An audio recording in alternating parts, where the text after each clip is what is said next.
I've always been the boring adult in my circle. The guy who pays the credit card in full, who keeps a spreadsheet for the household budget, who buys used cars and drives them until the door handles come off.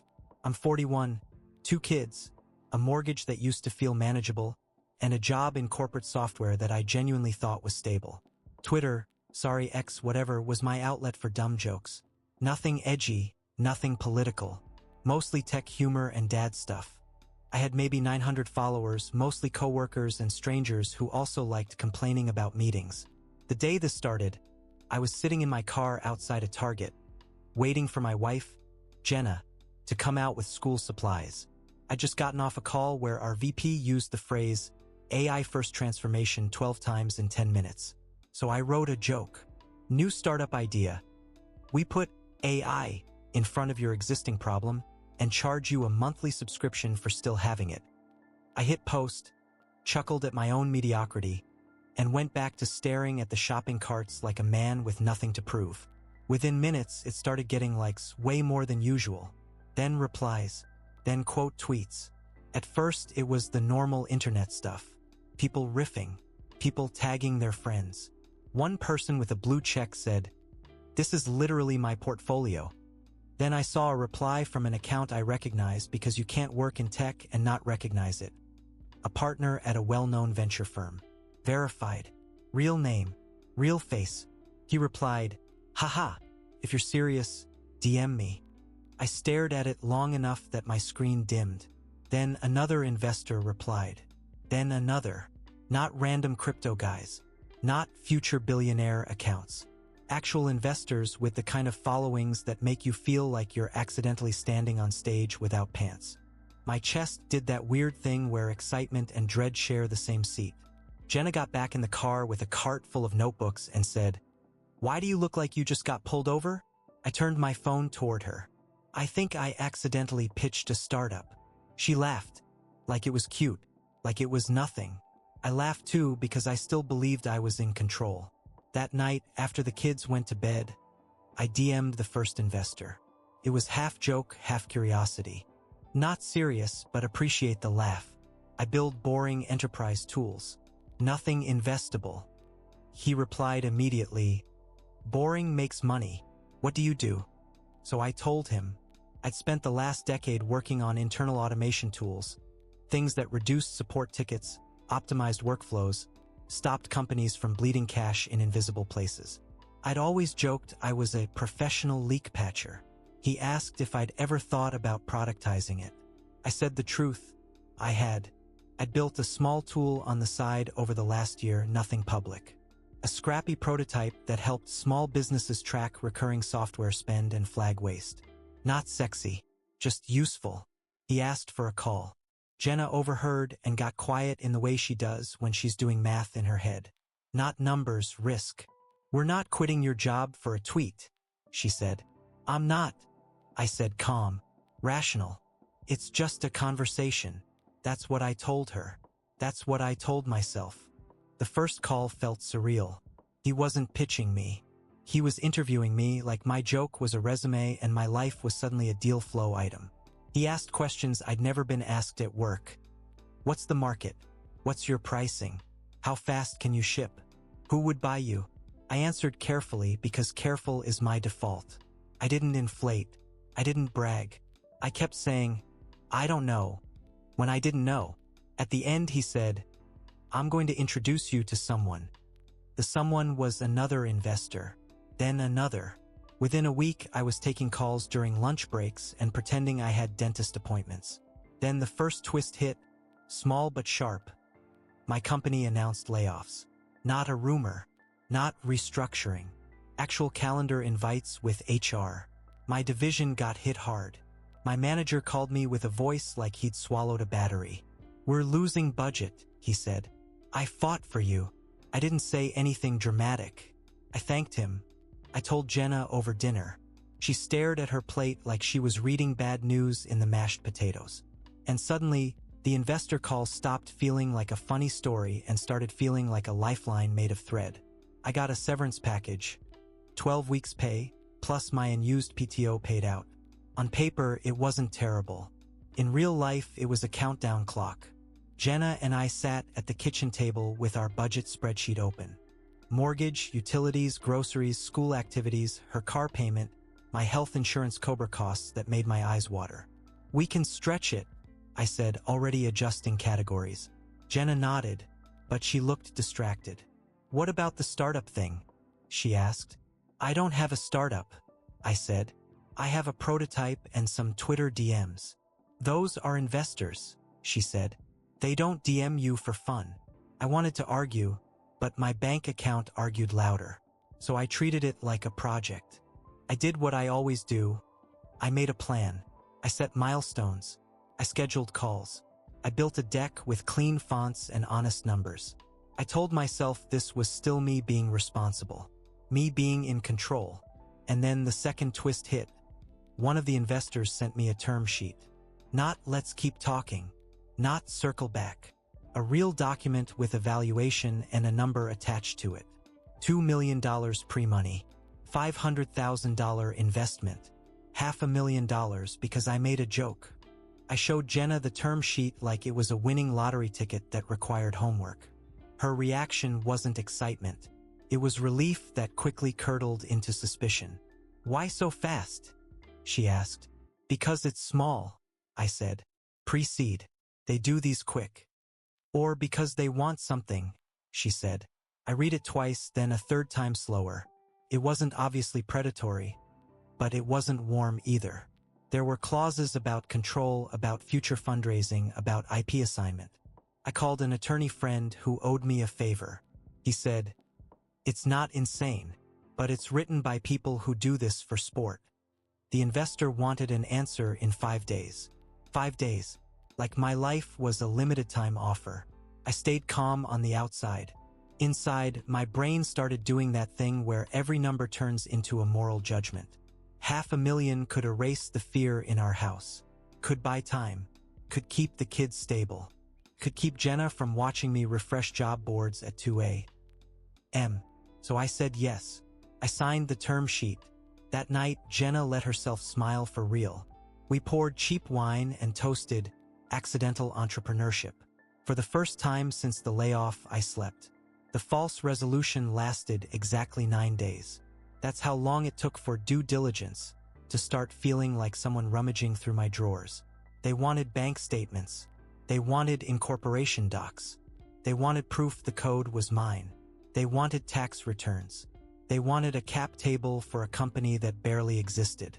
I formed an LLC, opened a business account, and moved my prototype into a private repo under the new entity like a good little adult. Then the lead investor asked for a quick call. His tone was different, still friendly, but with that edge people get when they're about to tell you something is standard. "We're going to adjust the valuation," he said, "given the risk." "Adjust how?" I asked. "Down," he said, like I'd asked if water was wet. "Also, we'll need you to take a small founder loan out of the company at close." "A loan out of the company? For what?" I asked. "To clean up personal liabilities," he said. "So you're investable." I blinked. "I don't have personal liabilities." He paused, just a beat too long. "Really?" And that's when my stomach dropped because he wasn't guessing. He was reading something. He sent me a report. Not from a credit bureau, something deeper. A background financial assessment, like I was applying for a security clearance. It listed my mortgage. Fine. It listed my car loan. Fine. Then it listed a home equity line of credit. $68,000. Open. Active. Late payments. I stared at it like it was someone else's life. We did not have a HELOC. We had talked about 1 year ago for a kitchen remodel and decided against it. We were responsible people. Spreadsheet people. I called the bank immediately. After 3 transfers and a long hold, a woman confirmed it existed. Opened 18 months ago, in both my and Jenna's names. My voice stayed steady. "We never opened that." There was a pause. "Sir." The application was signed electronically. I asked for the email address used. It was Jenna's. I sat in my car in the driveway after that call, hands on the steering wheel, breathing like I was trying not to fog up the windshield. When Jenna came outside, she knew. Something about my stillness gave it away. Before you say anything, she started. Why? I asked, and my voice didn't rise. That scared me more than yelling would've. She swallowed. It was for my mom. Jenna's mom, Linda, has always been a complicated topic. She's the kind of woman who cries while asking for money and then posts vacation photos 2 months later. Jenna knows it. I know it. But Jenna is also still her daughter. Linda had medical bills, Jenna said. Procedures. Copays. It was urgent. You could have told me, I said. I did tell you, she snapped, and then her voice softened. Not the amount. I told you she needed help. You took out a loan in my name, I said, still calm, because if I stopped being calm, I might do something I couldn't take back. You forged my consent. It wasn't forging, she said, defensive. You would have said no. That sentence rewired something in me. Not because she was wrong. I probably would have said no. Because she said it like that made it okay. She'd been making payments most months, she said. But when I got laid off, she'd fallen behind. She was planning to catch up once I got another job. My laugh came out like air escaping a tire. You were planning to catch up with what money? She didn't answer. And suddenly the investor's weird founder loan comment made a sick kind of sense. They weren't investing in me. They were investing in leverage. I told the investor the Helic was not mine to clean up, that it was a marital issue, that we'd handle it. He said, of course, but it affects your ability to lead. If you're under stress, you make bad decisions. It sounded like concern, felt like a hand on my throat. Then came twist 3. He offered to solve it. We can structure part of the round as a personal bridge, he said. You pay off the Helic, stabilize your finances, and focus. What's the catch? I asked. No catch, he said. We just increase our ownership a bit. Standard risk adjustment. Standard. He sent revised terms. The valuation dropped. Their equity increased. There was a clause that if the company missed certain milestones, they could take control. It wasn't an investment anymore. It was a purchase plan. Jenna begged me to take it. We can't lose the house, she said, eyes wet. We'll fix this, please. I wanted to be the calm, responsible man who fixes things. I wanted the panic in her face to stop, so I almost signed. And then Linda called Jenna while we were sitting at the table, and I heard her through the speaker, cheerful as a game show host. Hey, sweetie, she said. Did the money people say yes yet? The money people. Like I was a resource being extracted, not a person. I did something I'd never done in my marriage. I looked. Not trusted. Not assumed. Looked. I pulled our account statements going back 2 years. I checked transfers. I checked Venmo. I checked every recurring payment that wasn't a bill. There were payments to Linda, yes, but there were also payments I didn't recognize. Small at first, then bigger. An app subscription labeled like a budgeting tool, ironic, except it wasn't budgeting. It was a trading platform. I asked Jenna about it. She denied it too quickly. Then she admitted she'd been trying to make extra money. Options trading. Meme stocks. The kind of stuff she'd laughed at me for reading about. I was careful, she insisted. But the statement history looked like someone bleeding out politely. Deposits. Losses. A few wins that got immediately reinvested like a slot machine, paying out just enough to keep you pulling the lever. The Helic wasn't just for Linda. It was a refill station. I sat back in my chair, hands folded, and realized the terrifying truth. The person I trusted to share a financial life with me had been running a separate economy under our roof. And I had been so proud of being in control that I never verified the basics. I confronted her that night after the kids were asleep. I didn't yell. I didn't insult. I just put the statements on the counter like evidence in a trial. She cried. Hard. The kind of crying that makes you feel cruel for standing there breathing. I was trying to fix it, she said. I thought if I could just win back what we lost, you'd never have to know. What did we lose? I asked. She whispered a number that made my ears ring. 84,000. Not all at once. Over time. Over I'll make it back. Over it's just temporary. Over I can't tell him. My restraint cracked. Not into screaming, but into something colder. "We can't afford to be embarrassed," I said. "We can only afford to be honest." She nodded, wiping her face, and said the sentence that became twist 4. "I already told the investors." I felt my body go cold. "You what?" "When you got the term sheet," she said. "I talked to them. I explained our situation. They said they could help. They said this is what they do." I stared at her. "You gave them our private financial mess. I thought it would make them trust us," she said, helpless. "It wasn't trust. It was a menu." I called my attorney friend again. He listened and then said, "They're not funding a business. They're buying control of a distressed founder." I finally understood why they replied first to my joke. It wasn't because I was brilliant. It was because they were watching for people like me. Smart enough to build something, anxious enough to hand it over cheap. I declined the revised terms. Politely, firmly. The lead investor's tone changed immediately. "I think you're making an emotional decision," he said. "I'm making a financial one," I replied. He sighed. "Then we'll have to protect ourselves." The term sheet included exclusivity. "You can't shop this around for a period." I checked. He was right. I'd signed it in my calm, rational mode without fully appreciating what it meant. So I was stuck. No deal. No other deals. Severance dwindling. Mortgage looming. Helic late. Jenna kept saying, "We'll figure it out." But her voice had that thinness of someone trying to speak over a rising tide. For 1 week, I believed we could still claw our way out the normal way. I applied for jobs. I cut expenses. I sold a guitar I loved.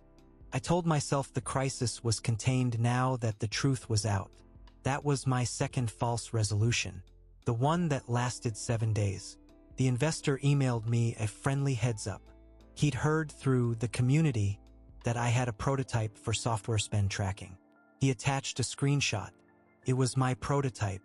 Not the code, but the concept, my joke, my wording, my framing, posted by a brand new startup account with a slick logo and a coming soon landing page.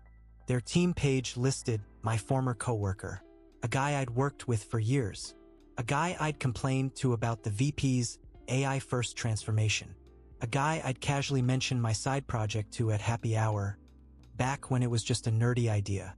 I called him. He didn't pick up. Emailed. No reply. I stared at the landing page and felt something ugly bloom in my chest. They didn't need my company. They needed my insight, my framing, the joke that made it shareable.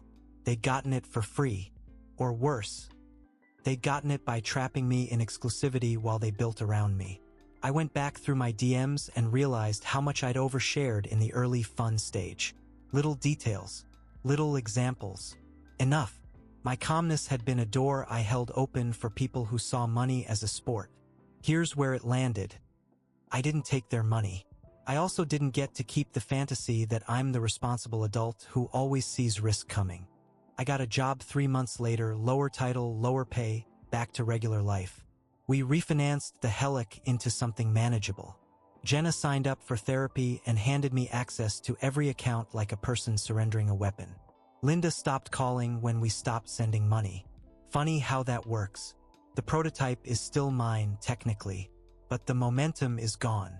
The investor-backed version launched with different branding and worse features and a much louder marketing budget. Sometimes I see it advertised and my stomach knots like it's remembering. People ask me if I regret the tweet. I don't regret the joke.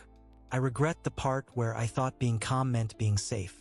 Because the financial truth I uncovered wasn't just that my wife had hidden debt, or that investors will happily exploit it. It was that my responsibility had a blind spot the size of our entire marriage. I equated control with not looking too closely. I thought trust meant letting go of the details. But money doesn't care about your intentions. It cares about signatures and access and who replies first when you accidentally wave a dollar bill into the air. And the part that still makes me feel sick if I sit with it too long? The investors replied first because they weren't laughing. They were listening for weakness, then calling it opportunity.